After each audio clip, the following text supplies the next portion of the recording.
আজকে আমি 4 রকমের ভর্তা বানাবো। প্রথম আমি ডিম ভর্তা বানাবো। ডিম ভর্তার জন্য নিয়ে নিলাম শুকনো মরিচ, পেঁয়াজ ভাজা, কাঁচা মরিচ, ভালো করে চটকিয়ে সিদ্ধ ডিম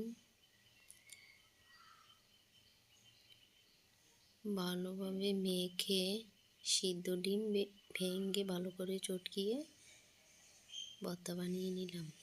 এখন সুন্দর করে শেপ দিয়ে রেখে দিলাম। আমি এখন ডালের ভর্তা বানাবো। শুকনো মরিচ, কাঁচা মরিচ, পেঁয়াজ ভাজা, রসুন দিয়ে ভালোভাবে চটকিয়ে ডালের ভর্তা বানিয়ে নিলাম।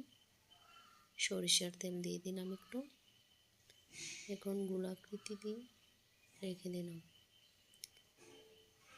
এখন আমি আলু ভর্তার জন্য শুকনো মরিচ, কাঁচামরিচ, পেঁয়াজ ভাজা